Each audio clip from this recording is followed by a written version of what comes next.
Lankara'ya paytaxta Tirkiye, Jaliye şaredariya Çankaya û Sînema Zonê Yekemîn Festîvala Derhênerên Jin yên sînemayê hate kirin. Festîvala ku di 18 çileyê da dest pê kir û heta 22 çileyê berdewam kirda. Ji 20 zêdetir kurtefîlm û belgefîlmên derhênerên jin hate nîşandan û çendîn panel, gotibêj û xebatên atoleyê jî hatin kirin. Herwiha di festîvalê da di du beşan da xelat jî hatin dayîn.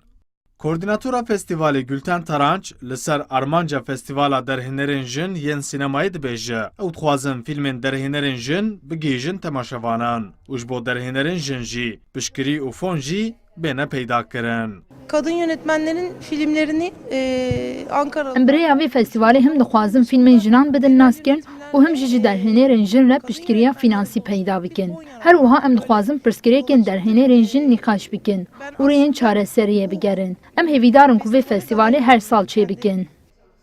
Akademisyen doçent doktor Sevca Sönmeza ku hem li ser derhênerên jin û hem jî li ser di fîlmên sînemayê da mijarên bîr, bîra civakî, bibîranîn, bi rûyê hevketin û travmayên civakî xebatên akademîk dike dibêje di proseya aştî û çareseriyê da. Li ser meseleyên Kurd, Ermen û mijarên polîtîk, gelek fîlmên başiyên civakî hatine kişandin. Lê belê di van salên dawî da, bi guherîna konjonktûra siyasî, êdî zêde fîlmên civakî jî nayên kişandin. İşte Ermeni meselesi, Kürt meselesi ya da Di sînemayê de travma û bîra civakî gelek bala min dikişîne. Piştî salên nehvedî û salên 2000 di sînemaya Tirkiyeyê de li ser mijarên tabû yên vek Pirsa Kurd, Ermen û bi travmayên civakî re bi rûyê hevketin fîlmên baş hatin kişandin. Di proseya aştiyê de jî fîlmên baş hatin kişandin. Lê belê ew mijarên giranin. Ji loma jî niha em zêde fîlmên civakî nabînin.